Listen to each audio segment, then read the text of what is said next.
আমাদের সভা ডাকা হয়েছে। এটা আমাদের সিদ্ধান্ত হয়েছিল যে আমাদের এই মাসের মধ্যে প্রত্যেকটা সাব ডিভিশন, আমাদের জেলাগত যতগুলো সাব ডিভিশন আছে সেই সাব ডিভিশনে বিভিন্নভাবে আলোচনা হবে।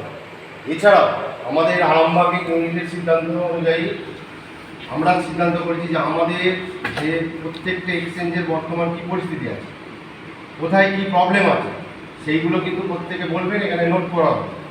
এবং আমাদের মিটিং শেষে আমাদের এসডি আসবেন, তিনি তার কিছু বক্তব্য আমাদের এই মিটিংটা শেষ হয়ে যাওয়ার পর উনি সময় চাইছেন যে 5 মিনিট আমি যাবো, এসে এখানে আপনাদের সামনে বক্তব্য রাখবেন।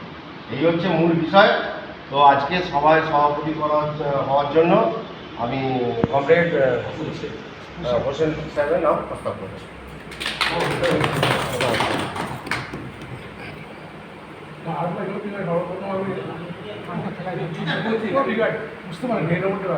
সাধারণ সংস্কৃতিকে আর কি বলতে বলবো বিষয়ে আমরা এই পক্ষ থেকে সাধারণ যারা